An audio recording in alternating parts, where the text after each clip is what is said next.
Kondepi circle పరిధిలోని కొండపి, మర్రిపూడి, పొన్నులూరు మండల police స్టేషన్లలో ఎస్ఐలు హెల్మెట్ దారుణ మీద స్పెషల్ డ్రైవ్ నిర్వహించడం జరిగింది. ప్రతి ఒక్కరూ ద్విచక్ర వాహనదారులు తప్పనిసరిగా హెల్మెట్ ధరించాలి. అలా ధరించని పక్షంలో జరిమానా విధించడం జరుగుతుంది. అదేవిధంగా కొండేపి నందు సుమారు 50 మందికి, పొన్నులూరు 50 మందికి, మర్రిపూడి 20 మందికి, మొత్తం 120 మందికి హెల్మెట్ ధరించని కారణంగా జరిమానా విధించడం జరిగింది.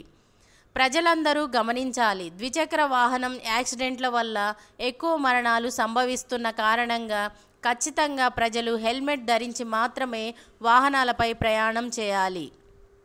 వాహనానికి సంబంధించిన అన్ని పత్రాలను విధిగా తన వెంట ఉంచుకోవాలి. తనిఖీ అధికారులు ఎప్పుడు అడిగినా వాహనాలకు సంబంధించిన పత్రాలను చూపించాలి. అదేవిధంగా గతంలో ఉన్నటువంటి ఈ చలానాలను వాహనదారులు చెల్లించాలి. లేని ఎడల వారి ద్విచక్ర వాహనాన్ని సీజ్ చేయడం జరుగుతుందని కొండపి సిఐ తెలిపారు. 99 యాక్సిడెంట్లో 100 యాక్సిడెంట్లో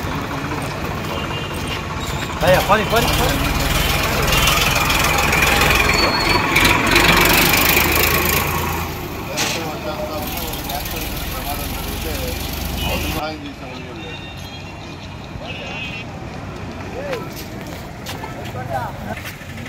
మధ్యలో బరిగదు బాగా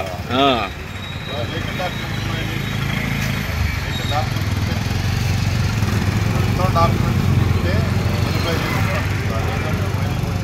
కట్టుబడిన తర్వాత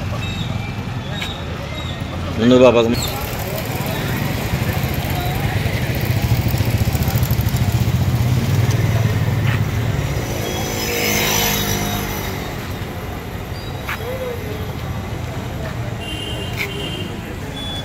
అందరూ గమనించుకోవాలి. వెహికల్ ఎక్కారు అంటే ఈరోజు ప్రతి ఒక్కరు పేపర్ చూసే ఉంటారు. హైకోర్టు, ఆనరబుల్ హైకోర్టు కూడా హెల్మెట్ లేకుండా రోడ్డు మీద వెహికల్ ఎక్కారు అంటే ఈరోజు ప్రతి ఒక్కరు పేపర్ చూసే ఉంటారు. హైకోర్టు, ఆనరబుల్ హైకోర్టు కూడా హెల్మెట్ లేకుండా రోడ్డు మీద ప్రయాణం చేస్తే మీ మీద కఠిన చర్యలు తీసుకోమని చెప్పడం జరిగింది. మీ ఒకళ్ళ ఫైన్ వేసిన తర్వాత కానీ దాన్ని డిలే చేస్తే వెహికల్ కూడా సీజ్ చేయడం జరుగుతుంది. జరిగేటువంటి మరణాల్లో 99 మరణాలు జరుగుతూ ఉంటే 100 యాక్సిడెంట్లు జరిగి చనిపోతుంటే మ్యాక్సిమం 99 మంది హెల్మెట్ పెట్టుకోకపోవడం వల్ల చనిపోతున్నారు. సో నాకు రోడ్డుకి వచ్చి దూరమే కదా, ఊరికి పక్కనే కదా అనేటువంటి ఉద్దేశంతో వచ్చి ఇక్కడ ఏమన్నా బండి స్కిడ్ పడ్డా లేదు ఇంకొక ఏమైనా ఇబ్బంది వచ్చి రోడ్డు మీద పడ్డా ప్రాణం పోయే పరిస్థితి ఉంటుంది. కాబట్టి ఖచ్చితంగా ప్రతి ఒక్క వ్యక్తి హెల్మెట్ పెట్టుకుని రోడ్డు మీదకి రావాలి. ఓకేనా? అలా కాకపోతే రేపటి వెహికల్ కూడా తీసుకొచ్చి లోపల పెట్టుకోవాలి.